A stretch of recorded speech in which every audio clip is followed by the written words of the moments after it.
Hey guys, Ryan Earnhardt here from SonicScoop.com. Thanks to Line 6 today, we're going to be exploring the classic sound of delay.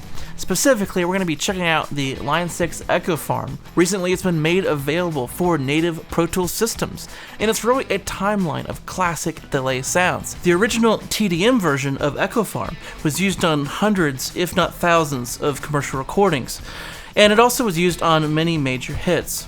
I'd like to walk you through the different progression of technology of delay and how delay has been used within the signal path of guitar, mixing, and in the studio control room environment. We're going to be checking out a few key sounds of each era. So let's first take it back to 1963 with the Maestro EP1.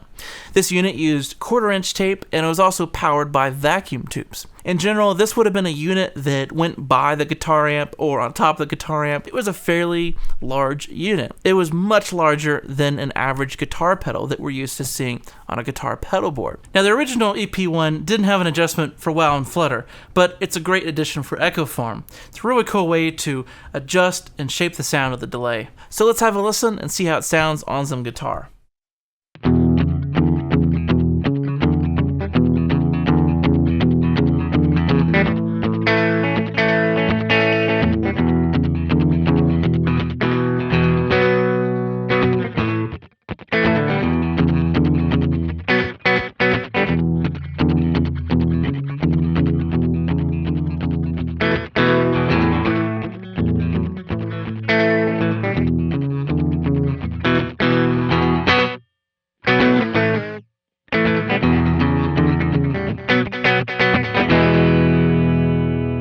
So this is a fairly fast delay here. Of course, we could go longer with this if we wanted to. The max time was 650 milliseconds.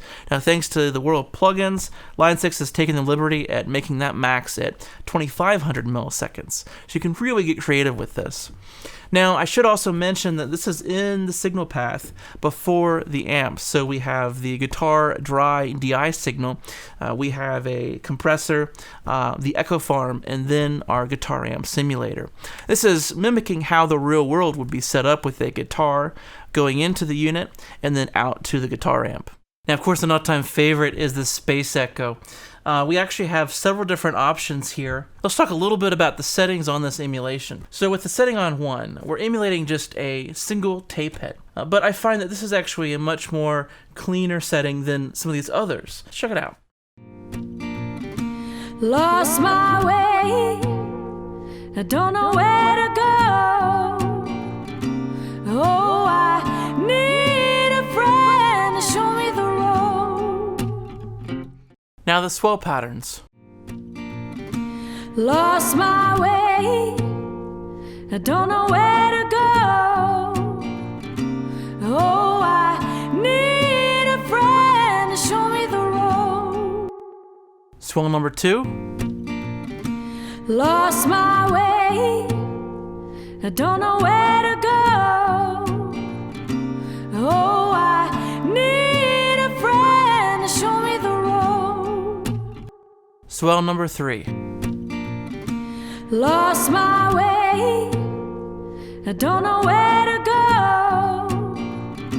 Oh, I need a friend to show me the road. Then from here we have some different swell patterns, which is a combination of 4 different tape heads that were emulated off the Space Echo. Lost my way, I don't know where to go.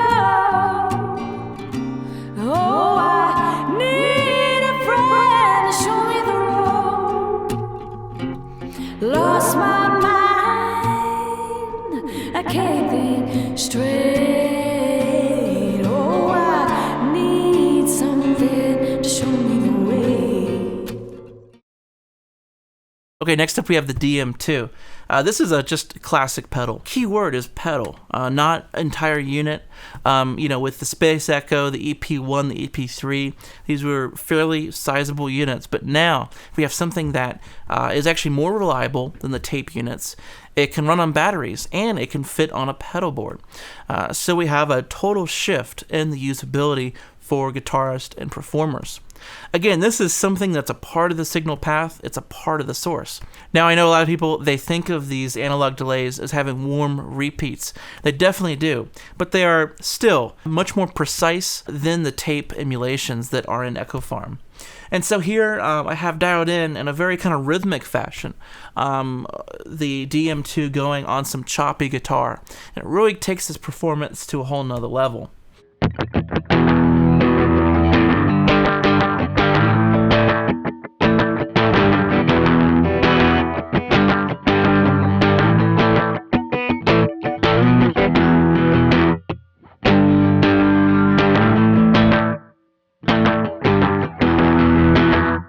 Another great delay in the pedal category is the Deluxe Memory Man. It's a really wide sounding, very musical, very easy to use delay.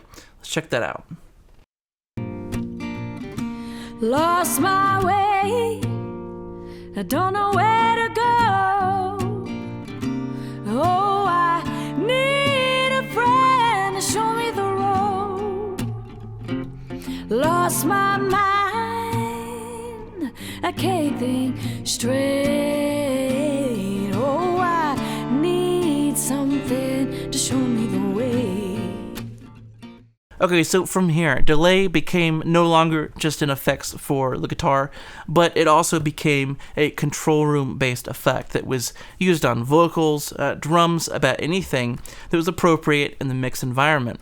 And so we have the TC Electronic 2290, which is a rack mount based delay. Now here in Echofarm, it's called the dynamic delay, and it's a great way to apply some delay to vocals without it getting in the way, riding up on that dry vocal sound. So the idea is, instead of having to manually automate all this, you can set the settings to stay out of the way of your dry vocal. Lost my way, I don't know where to go. Oh, I need a friend to show me the road.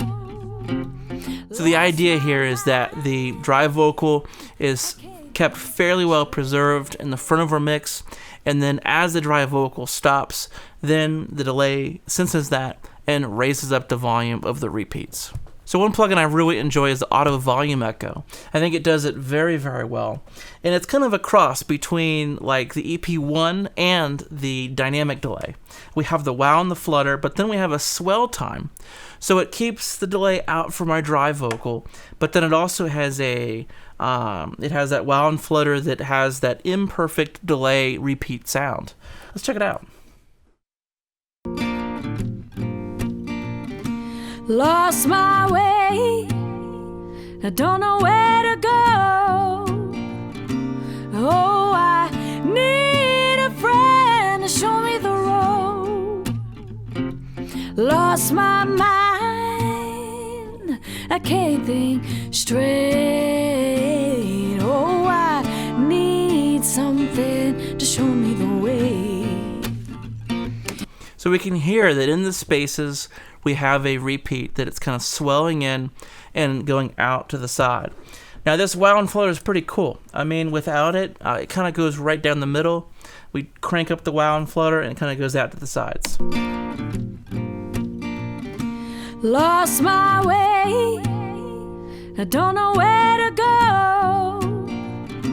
Oh, I need a friend to show me the road. Lost my mind, I can't think straight. Oh, I need something to show me the way. So this is a little bit different than that dynamic delay based on the 2290, where it's really a smart delay with a threshold and amount of ducking. This is more about the swell time, but you can really dial those in to the speed of the song and really get the results that you need. One great feature for all these emulations is the ability to tempo sync with a DAW. Okay, so I really think that Echofarm is a great tool for adding some flavor into some mixes. So again, it's now available for native Pro Tools systems, meaning that you can open projects created on a TDM system without any issue. Now, if you'd like to see any more tutorials that I do, I'm at creativesoundlab.tv, also at sonicscoop.com. A big thanks to Line 6. We'll talk to you soon.